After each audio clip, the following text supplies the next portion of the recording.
Welcome to Mika's journey, a transition story. I'm Mika. It's been a busy week. I've barely been able to keep up with things, and I've screwed up a few things that I've lost track of. But that's okay. The week's over finally. And happy Halloween! I'm all set to go out tomorrow night to a party. And this is my outfit. I'm the naughty nurse. I love it. Can I listen to your heart?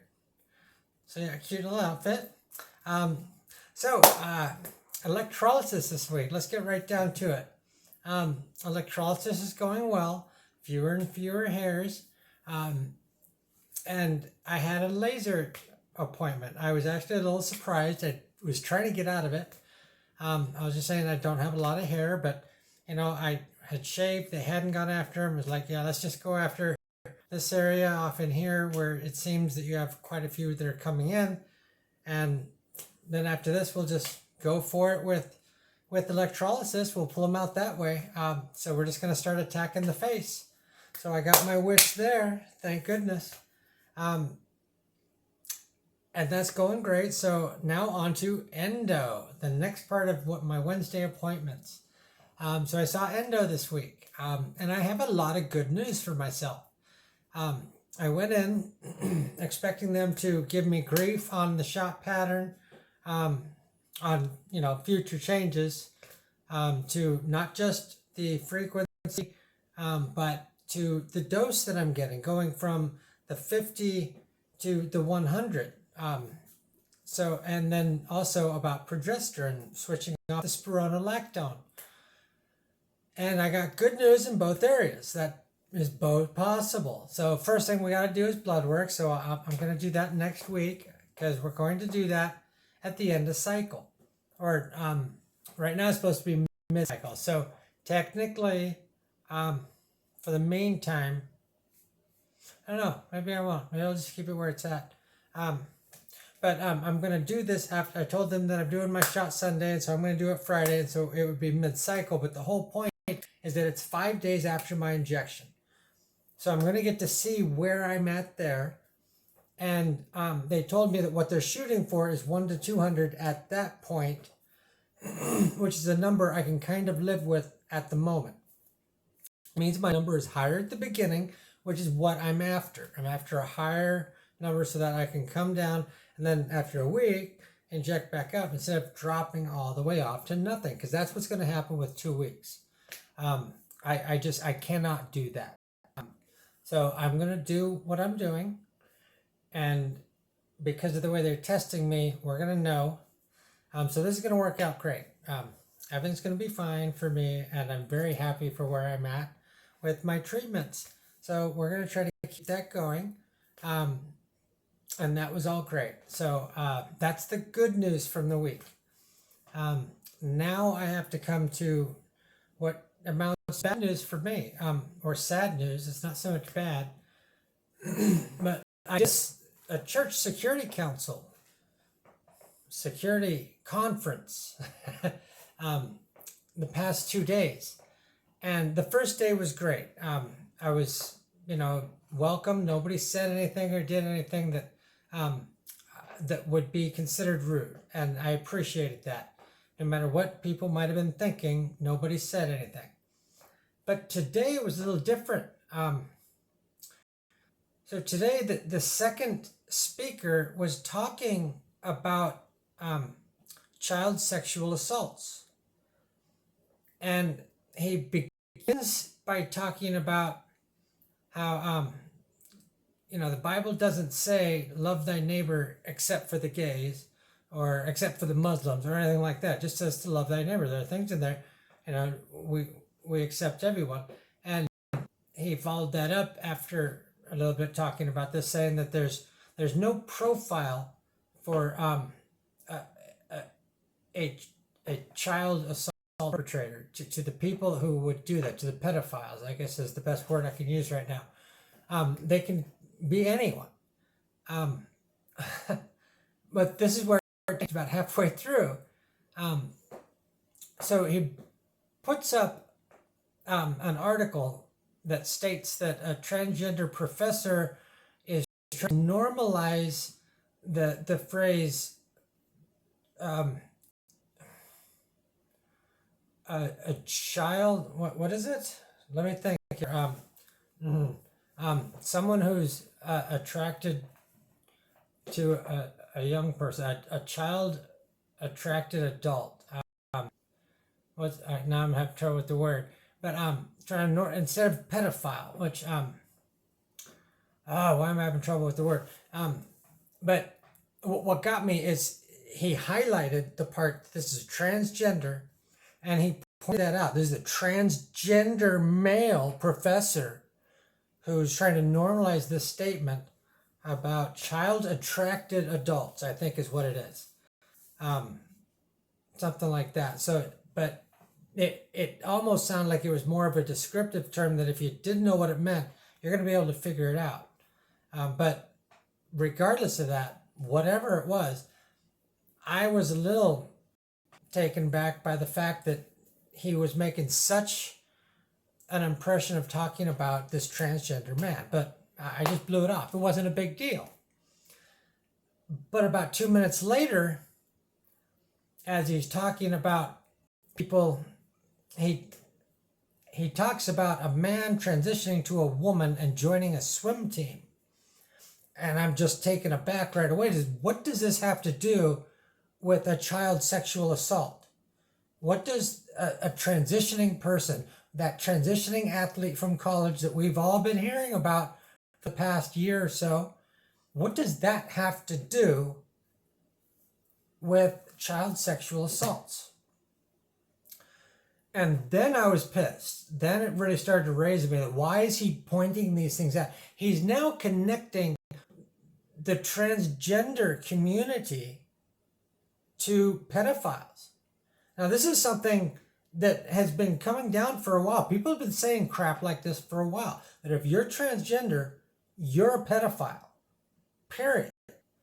And a lot of evangelicals follow rules like that. If you're a pedophile, you're the worst of the, you're a pedophile, you're all the worst things you can say. So for him to say that, and okay, so going back to the part about him highlighting that about the transgender, to just have the article up there and to phrase that, the people in the audience are able to make up their own mind on how they feel about that and what that means. But by highlighting it and pointing it out, he's now telling them what to pay attention to. This is what's important, is it's a transgender man. So that was very disappointing to me. I wasn't too happy with that. And I leaned over to my friend who was there with me from church at the conference, and I said, one more comment like this and I'm leaving. I just said, this is bullshit. And then she kind of looked at me like, oh yeah, I know, okay. And then there was another topic about something that mattered. And it's this NAMBLA, North American Men Boy Lovers Association something. And it would appear to be a group of people that are saying that consensual sex with the minor should be fine. Well, it doesn't matter who it's with. It's boy, girl, whatever. It's a minor. They can't consent. That's the whole point we've been making this whole time. But we were talking about this in the context of a couple of state senators that have gotten in trouble for this type of behavior, and that there are members of the California legislature that are part of this group, the NAMBLA group, and that they're trying to get people out of jail who were convicted for consensual sex with a minor. So yeah, I can understand talking about this. But then after that, it went to question from the audience, and the first thing he starts off with is, well, the LGBTQ are changing our libraries. Well, now I don't want to hear this. Now what you're talking about is the fact there are transgender topics and transgender artists in the library. That's the only thing you can be talking about there, because the only bad thing I've heard is there's a couple of books that might be considered soft porn that's something that's not appropriate for a school library, maybe even a public library. You want to buy that on your own, go ahead. But it was a descriptive book about a teenager's journey, and it was a very graphic description of their journey that included them tasting their own semen and things like that. So from what I am getting, this is a very graphic book, and yeah, that's the type of book that should probably be looked at again before you put it on the shelves at a school. I completely agree. But there's also a lot of books that they're just, it's a transgender author. That's it. And that's what they're targeting. So, and then there's the Christian side, the evangelical side that's just going after any book that they can. So I wasn't quite sure what that was, but at that point, as soon as he made that comment, I was done. I got up and walked out. I could not do it. But I told my friend, I said, I'm out of here, I'm leaving. She goes, oh, well, okay, I'll meet up with you lunch. And I'm like, no, I'm leaving. I cannot be here anymore. And I walked out the door, and a police officer was looking at me the whole time. And what's wrong with her? Because I was pissed. I was very upset, and it was evident on my face. But my friend contacted me later, asked, what was going on? I don't understand what just happened. Could you explain that more? So I texted her back. I said, this is what happened there. And I mean, I can't believe that, fewer people were picking on this, because that is not right at a conference like this.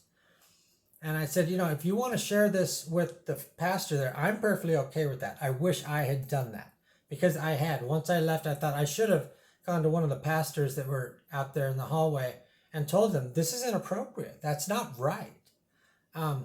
So my friend did. She called me afterwards. She said that she did sit down with one of the head pastors there at that church.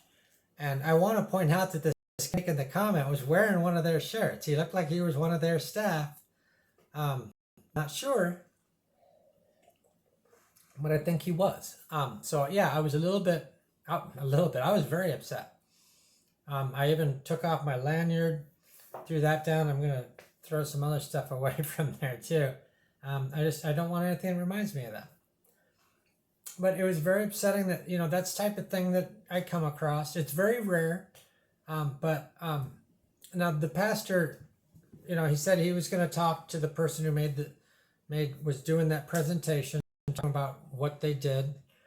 But I'm guessing I'm the only one there that was upset. I don't believe there was anyone else transgender there.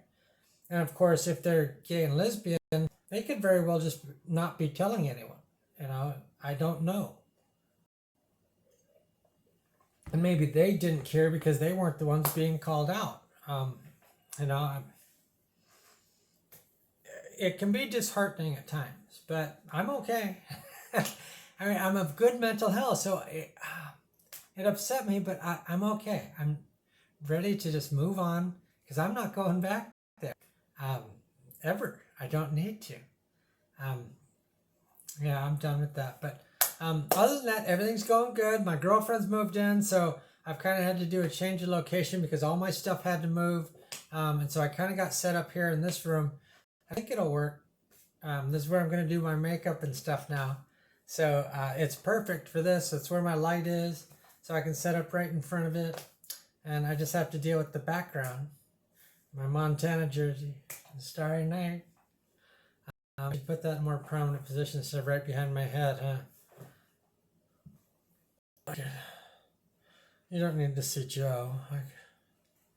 But anyway, thank you so much. Like, share, subscribe. Again, any questions, please ask. But thank you for watching.